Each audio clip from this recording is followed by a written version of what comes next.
हाय दोस्तों, good afternoon friends. आज मैं हिस्ट्री क्लासेस देने जा रही हूँ और मेरे स्टूडेंट्स के लिए आज हिस्ट्री का फर्स्ट क्लास है। तो मैं कुछ मतलब प्री नॉलेज कुछ दे दूँ, what is history, why we should study history, ये सब कुछ मैं बता दूँ अपने स्टूडेंट्स को ताकि उन्हें फर्दर स्टडी करने में हेल्प मिले। तो सबसे बड़ा क्वेश्चन है कि व्हाट इज हिस्ट्री। हिस्ट्री है क्या? हिस्ट्री वो सब कुछ है जो कि हम अपने पास्ट के बारे में जानते हैं, पढ़ते हैं, एनालाइज करते हैं, वो सब कुछ हिस्ट्री है।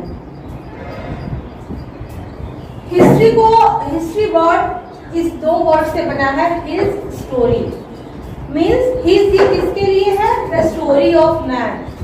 हिस्ट्री में हम इंसान और इंसानियत के बारे में और इंसानियत की कहानी के बारे में, राजा महाराजाओं और जितने भी बड़े बड़े महापुरुष हुए हैं उनके बारे में हम पढ़ते हैं। इसलिए ये स्टोरी ऑफ मैन कहते हैं, एवोल्यूशन ऑफ मैन भी कह सकते हैं। जानवरों के बारे में या प्लांट्स के बारे में, साइंस के बारे में इसमें पढ़ा, या लैंड फॉर्म्स के बारे में, रिवर्स, माउंटेन्स, ये सब के बारे में हम इसमें नहीं पढ़ते हैं। इसमें जो हम पढ़ते हैं वो बस है स्टोरी ऑफ मैन, इंसान और इंसानों के बारे में।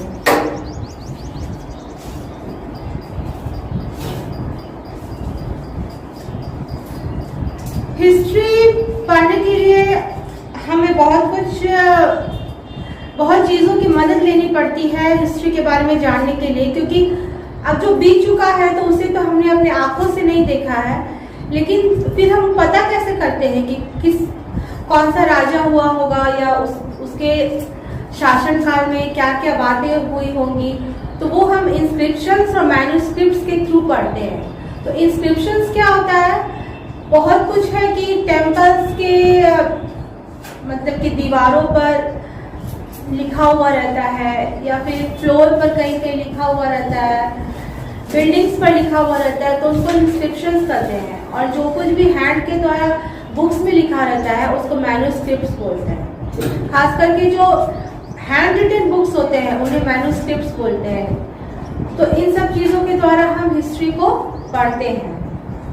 कार्बन डेटिंग की जाती है, अब तो साइंटिफिकली भी हम हिस्ट्री को पढ़ सकते हैं, और पहले ये सब टेक्निक्स नहीं मौजूद था। कार्बन डेटिंग ये सब टेक्निक्स मौजूद है जिससे कि हम किसी भी पुरानी वस्तु का हम उसका ओरिजिन कहाँ से है, वो कितने सालों पुराना है। मान लीजिए कि मुझे एक पत्थर भी मिला नदी में, मान लीजिए मुझे एक बहता पत्थर ही मिला, तो कार्बन डेटिंग के हेल्प से हम जान सकते हैं कि वो पत्थर कितना साल पुराना है, या कोई मंदिर कितना साल पुराना है, कोई मॉन्यूमेंट, कोई बिल्डिंग, ये सब हम कार्बन डेटिंग की हेल्प से जान लेते हैं। Then why should we study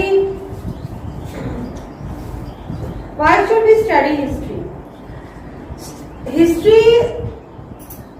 history पढ़ने और पढ़ाने से सबसे पहले तो जो मैंने जैसे कि पहले भी कहा था, जो बहुत बड़े मतलब कि ग्रेट पर्सन्स हुए हैं हमारे इस अर्थ पे, जैसे कि Mahatma Buddha, Ashoka, the great emperor Ashoka, Mahatma Gandhi, ठीक है, और जितने भी गुरु नानक, महावीर, ये सब हुए हैं। हम उनके बारे में और उनके टीचिंग्स को, उनके लाइफस्टाइल को हम एनालिसिस कर सकते हैं, उनके बारे में जान सकते हैं हिस्ट्री पढ़कर। उसके बाद इस अर्थ में जितने भी लैंग्वेजेस हैं, क्योंकि हिंदी, इंग्लिश, इवन इंडिया में ही बहुत सारे लैंग्वेजेस हैं। जितने लैंग्वेजेस इंडिया में है दूसरे किसी देश में इतने लैंग्वेज नहीं है।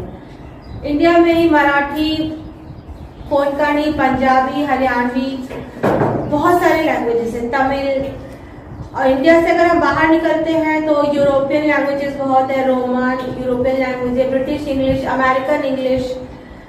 तो ये सारे जितने भी लैंग्वेजेस के बारे में हमें हिस्ट्री, लैंग्वेजेस को जानने के लिए कि इनका मीन्स इरप्शन कहाँ से हुआ, इनकी शुरुआत कैसे हुई, लैंग्वेज का फॉर्मेशन कैसे हुआ है, उसके लिए हिस्ट्री पढ़ना बहुत जरूरी है। नेक्स्ट हम देखते हैं कि हम अपना प्रेजेंट हम कितना भी हम डिग्निफाई नहीं कर सकते हैं जब तक कि हम पास्ट की मदद न लें। हमें पास्ट में जाना ही होगा कि ये डिस्कवरी आखिर हुई तो कैसे हुई, उस समय के लोगों का लाइफस्टाइल कैसे था। अगर कोई कैलामिटी या कोई नेचुरल कैलामिटी या फिर कोई महामारी से उस समय के लोगों की मौत हो गई तो क्यों हुई। कोई राज्य अगर फ्लरिश कर रहा था, कि कोई किंगडम फ्लरिश कर रहा था, तो वो क्यों कर रहा था, किस कारण से, उसके राजा कैसे थे। अगर कोई किंगडम डूब गया, उसके राजा की पतन हो गई, उस किंगडम की पतन हो गई, कोई राजा युद्ध हार गया, तो वो क्यों हारा, अपनी किस गलती के कारण हारा। इन सब चीजों को जानने के लिए हम हिस्ट्री को पढ़ते हैं। उसके बाद है कि फ्रेंड्स, जैसा कि आप सभी जानते हैं कि पूरे वर्ल्ड में एक जैसा ट्रेडिशन और कस्टम नहीं है। हम इंडिया में अलग तरह का लैंग्वेज बोलते हैं, अलग तरह का पहनावा पहनते हैं। यूरोप में अलग तरह का पहनावा है, अलग तरह की भाषा बोली जाती है, ठीक है। रिलीजन भी अलग है। तो ये सारे कस्टम्स, कल्चर्स, ट्रेडिशंस, रिलीजन, हर धर्म को समझने के लिए, पढ़ने के लिए हमें हिस्ट्री की मदद लेनी पड़ती है। And last but not least, history is a good teacher. History को एक अच्छी टीचर कहा गया है। क्यों? क्योंकि पुराने समय में जो भी गलती हमारे राजाओं ने की, हमारे महापुरुषों ने की, ठीक है, वो गलती अब हम नहीं दोहराएंगे। जैसे कि इंडिया के साथ एक बहुत बड़ी गलती ये हुई थी कि इंडिया ब्रिटिश शासन के रूल में आ गया था। इंडिया ब्रिटिश का गुलाम बन गया था। लेकिन क्या फिर हमारे स्वतंत्रता सेनानियों ने हमारे भारत को आजादी दिलवाई, महात्मा गांधी ने आजादी दिलवाई। तो क्या फिर हम चाहेंगे, क्या फिर हम वो गलती करना चाहेंगे कि फिर से हमारा इंडिया किसी के दूसरे देश के गुलामी में आ जाए?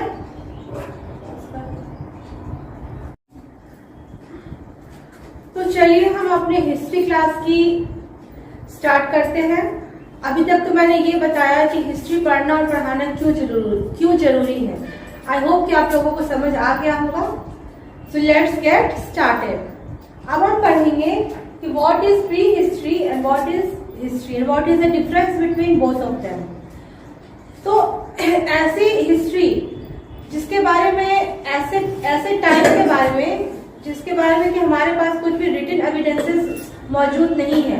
आई मीन कोई भी इंस्क्रिप्शन या मैन्युस्क्रिप्ट्स या बुक रिटन हमारे पास अवेलेबल नहीं है, जिसको कि सिर्फ हम आर्कियोलॉजिकल डेटाज, आर्कियोलॉजिकल एविडेंसेस के बारे में हम उस टाइम के बारे में जानते हैं या समझते हैं, तो उस टाइम को हम प्री हिस्ट्री कहते हैं। ठीक है, कि बस हमारे पास कुछ आर्कियोलॉजिकल एविडेंसेस है, कुछ दीवारें हैं, कोई पत्थर है, कोई मूर्तियां हैं, उसी के बेसिस पर हम समझ रहे हैं कि ये इतनी पुरानी है और उस वक्त ऐसा होता होगा, ऐसे जानवर या ऐसे इंसान उस टाइम होते होंगे, उसको प्री हिस्ट्री कहते हैं। और हिस्ट्री किसको कहते हैं? जहां जिस टाइम से कि हमें रिटन एविडेंसेस हमारे पास है, इंस्क्रिप्शंस है, बुक्स है, मैन्युस्क्रिप्ट्स है, उस टाइम पीरियड से हम उसको हिस्ट्री कहते हैं। ठीक है, तो डिफरेंस क्लियर है प्री हिस्ट्री और हिस्ट्री के बीच में। अब हम जानेंगे time line. What is time line?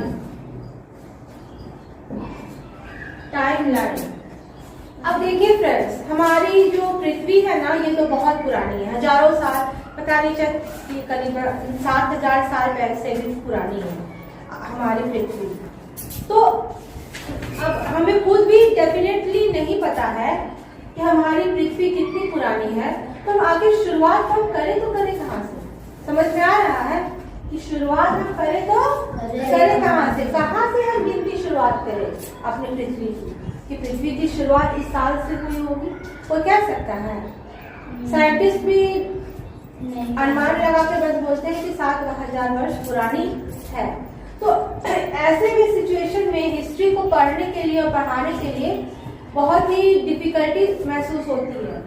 तो हिस्टोरियंस ने ऐसा कुछ बनाया है कि देखिए, जब जीसस क्राइस्ट का जन्म हुआ था, जीसस क्राइस्ट, कौन है जीसस क्राइस्ट? हमारे यीशु मसीह, क्रिश्चियंस के जो भगवान है जीसस क्राइस्ट। उस टाइम को वहां पे एक लकीर खींची गई, और इससे